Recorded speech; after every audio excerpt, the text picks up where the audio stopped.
उपराष्ट्रपति श्री सीपी राधाकृष्णन जी, प्रधानमंत्री श्री नरेंद्र मोदी जी, लोकसभा अध्यक्ष श्री ओम बिरला जी, राज्यसभा के उपसभापति श्री हरिवंश जी, राज्यसभा में सदन के नेता श्री जेपी नड्डा जी, राज्यसभा में विपक्ष के नेता श्री मल्लिकार्जुन खड़गे जी, संसदीय कार्य मंत्री श्री किरेन रिजिजू जी, लोकसभा में विपक्ष के नेता श्री राहुल गांधी जी, सभी सांसदगण और प्यारे देशवासियों,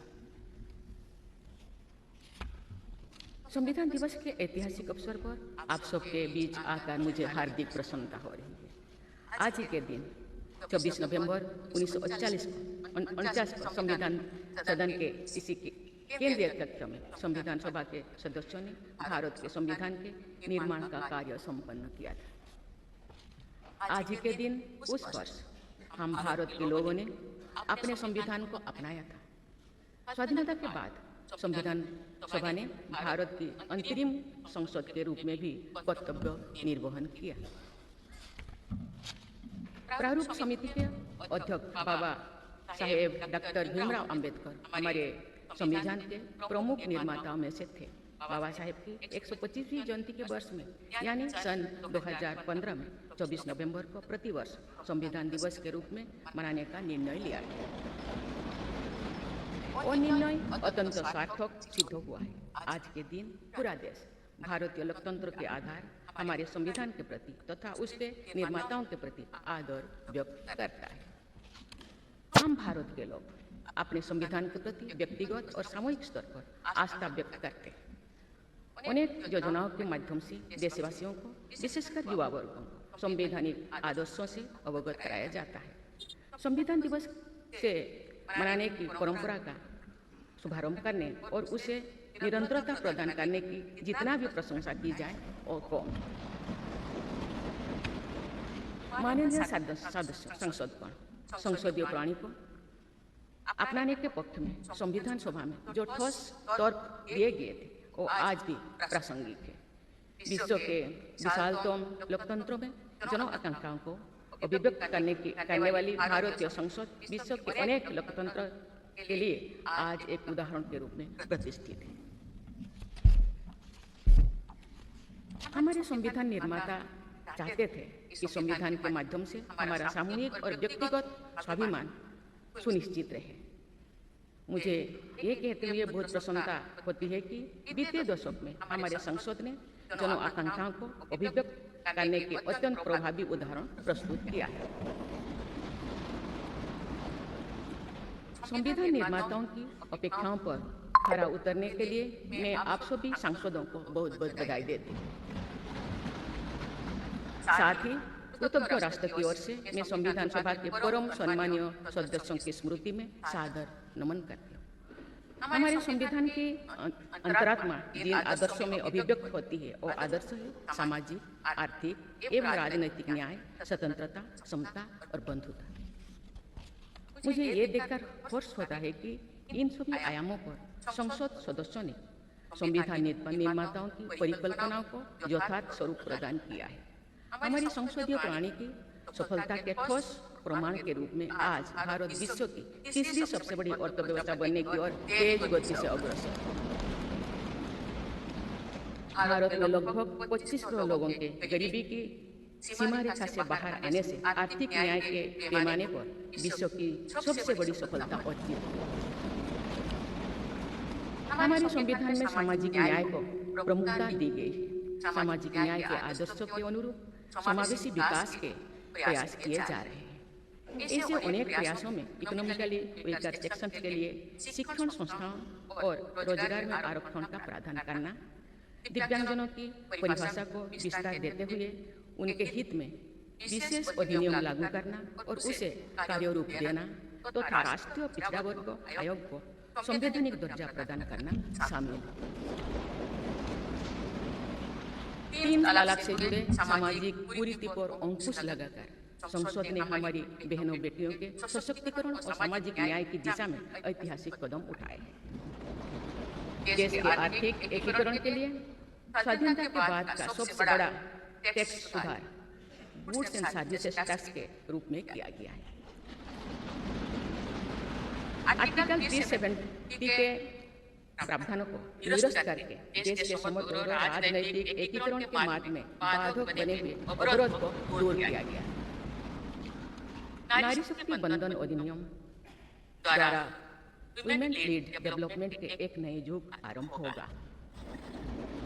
नारी शक्ति अर्थात मातृशक्ति के बंधन का हमारे संस्कृति में अत्यंत महत्वपूर्ण स्थान रहा है।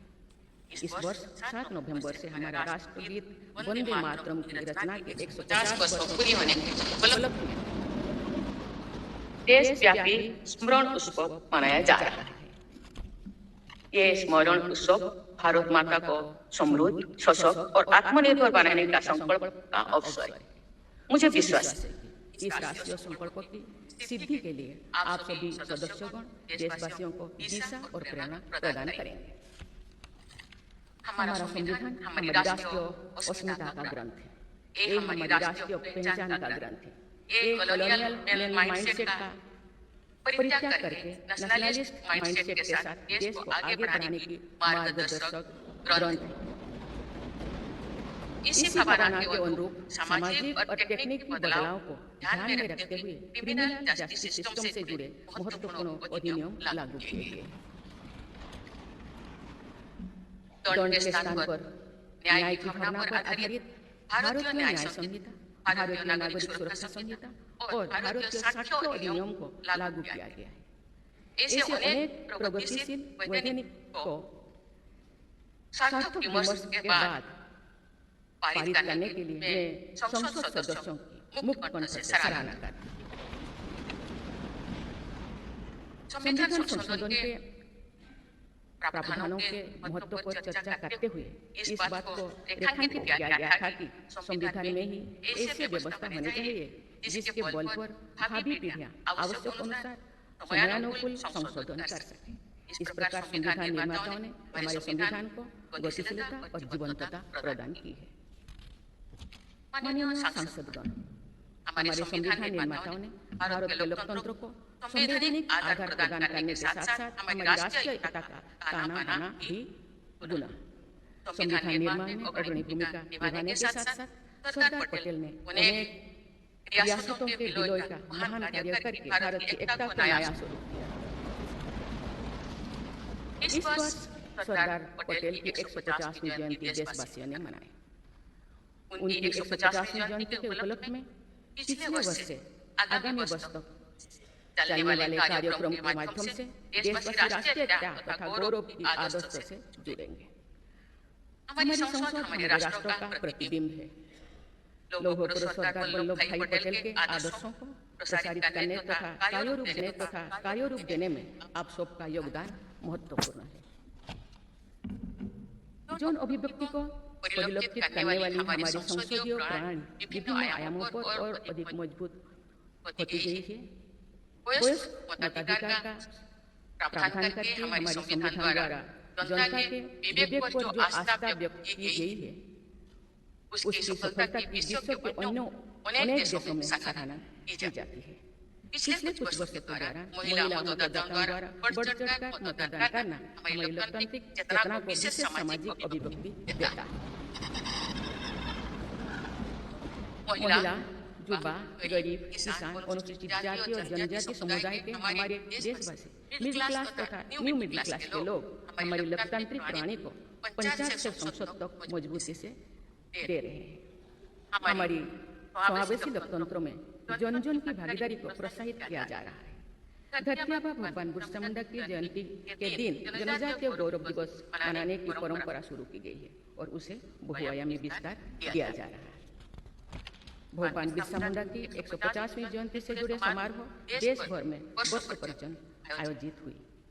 विरासत और विकास को जोड़ने वाली जनजातीय परंपराओं का संरक्षण और संवर्धन किया जा रहा है।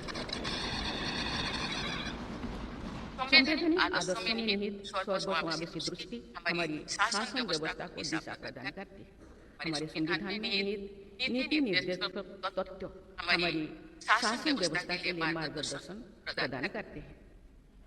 संविधान सभा के अध्यक्ष डॉक्टर राजेंद्र प्रसाद ने कहा था कि जो स्वाधीनता हमने प्राप्त की है उसकी रक्षा करना और उसको बनाए रखना तथा जनसाधारण के लिए उसको उपयोगी बनाना उन पर निर्भर करता है जो इस संविधान का क्रियान्वयन करेंगे।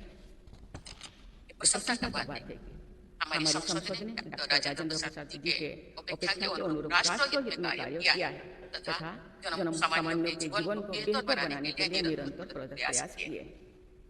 अंत्योदय की इसी दृष्टि के साथ आधुनिक विकास का समन्वय करके भारत विश्व समुदाय के समूह विकास का एक नया मॉडल प्रस्तुत कर रहा है।